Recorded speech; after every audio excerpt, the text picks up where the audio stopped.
જય શ્રી કૃષ્ણ બધાને। તો ફौजी પપ્પા ઘરે આવી રહ્યા છે તો આર્મી મેન માટે કાર્ડ બનાવવા લાગી ગયા છે ધર્મભાઈ અને હસ્તીબેન। બંને એટલું બધું વેરણ ચેરણ કર્યું છે આખું ઘર કાર્ડ બનાવવા માટે, પરંતુ પપ્પા પ્રત્યેનો આવો પ્રેમ જોઈ અને હું પણ તેમને જેટલું વેરે એટલું વેરવા દેતી હતી। મહિનાઓ બાદ પપ્પા ઘરે આવે છે તો ઉત્સાહ તો હોવાનો જ। જય શ્રી કૃષ્ણ બધાને। જય શ્રી કૃષ્ણ। હવે તેને નવો આઈડિયા સૂઝ્યો હતો કે પેપરમાંથી આવી રીતે કટિંગ કરવાનું અને એની અંદર ટોફી એટલે કે ચોકલેટ ભરી અને પછી પાપાને આપવાનું। દુનિયાભરના નવા નવા આઈડિયા એ કાર્ડ બનાવવામાં અને પાપાના માટે વેલકમમાં લગાડતો હતો।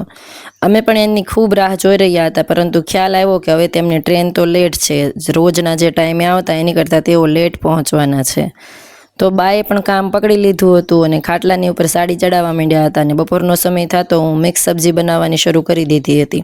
ત્યાં જ ધર્મનું હાથમાં રહેલું રુદ્રાક્ષનું બ્રેસલેટ તૂટી ગયું એટલે બાએ સરસ મજાનું પોરવી દીધું અને એના હાથમાં સરસ ફિટ પણ કરી આપ્યું હતું। હવે બાને પણ સુરત જવાનો સમય ધીરે ધીરે નજીક આવી રહ્યો છે। અમને એ વાતનું પણ દુઃખ હતું કે આટલો સમય બા સાથે રહ્યા અને બા હવે સુરત જતા રહેશે, પરંતુ બા કહેતા હતા કે મારે જવાનો સમય થયો ત્યાં તો ધર્મના પપ્પા આવી ગયા એટલે તમને મા દીકરાને એકલું નહીં લાગે અને સમય સારો પસાર થઈ જશે। પછી અમે બપોરા કરવા બેસી ગયા। મિક્સ સબ્જી, રોટી, સલાડ અને સાથે આપણી છાશ। ગુજરાતીઓને છાશ વગર બપોરા થાય એવું બને જ નહીં।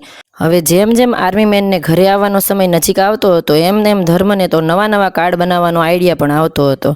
2 વેલકમ કાર્ડ બનાવ્યા, પરંતુ હજી તેને બનાવવું હતું ને મારે ફોન આવે એટલે લેવા જવાનું હતું।